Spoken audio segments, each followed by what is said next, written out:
ഓം വാസുദേവം മഹാകായം പഞ്ചഭൂത അഷ്ടദിശിം.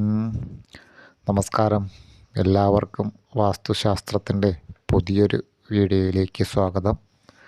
അപ്പോൾ നമ്മൾ ഇന്ന് പറയാൻ പോകുന്നത്, നമ്മളൊക്കെ ഗ്രഹങ്ങൾ നിർമ്മിക്കുന്നവരാണ്. അപ്പോൾ ഈ പുതിയ ഗ്രഹങ്ങളൊക്കെ നിർമ്മിക്കുമ്പോൾ നമ്മളതിൻ്റെ ഭൂമിയൊക്കെ തിരഞ്ഞെടുക്കുമ്പോൾ വളരെ ശ്രദ്ധിക്കേണ്ടതുണ്ട്.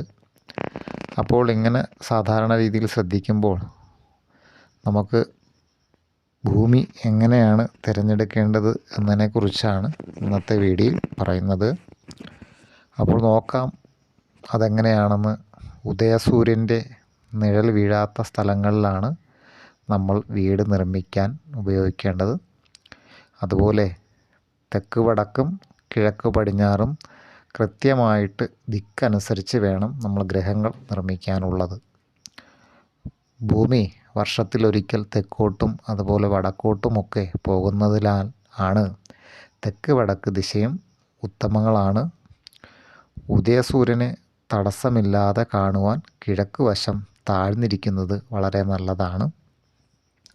അതുപോലെ തന്നെ രാത്രിയിൽ നക്ഷത്രങ്ങൾക്കും പ്രാധാന്യം ഉള്ളതിനാൽ വടക്കോട്ട് ചരിഞ്ഞിരിക്കുന്നതിലും തെറ്റില്ല. അതായത് കിഴക്കോട്ടും വടക്കോട്ടുമൊക്കെ നീരൊഴുക്കുള്ള ഭൂമിയാണ് അത്യുത്തമമായിട്ടുള്ളത്. അതുപോലെ തന്നെ പടിഞ്ഞാറ് നിന്നും കിഴക്കോട്ടൊഴുകുന്ന നദിയുടെ തെക്ക് വശവും തെക്കോട്ടൊഴുകുന്ന നദിയുടെ പടിഞ്ഞാറേക്കരയും വളരെ ഉത്തമങ്ങളാണ്.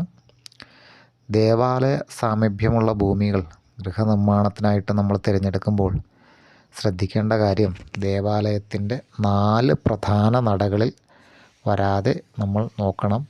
അപ്പോൾ ഇത്രയുമാണ് നമ്മൾ ഗൃഹനിർമ്മാണത്തിനായി ഭൂമി തിരഞ്ഞെടുക്കുമ്പോൾ പ്രധാനമായിട്ടുമൊക്കെ ശ്രദ്ധിക്കേണ്ടതായിട്ടുള്ള കുറച്ച് കാര്യങ്ങൾ. അപ്പോൾ ഈ ഒരു അറിവ് എല്ലാവർക്കും പ്രയോജനകരമായി തീരട്ടെ എന്ന് ആശംസിക്കുന്നു. മറ്റ് വാസ്തു സംബന്ധമായിട്ടുള്ള അറിവുകളുമായിട്ട് അടുത്ത വീഡിയോയിൽ കാണാം.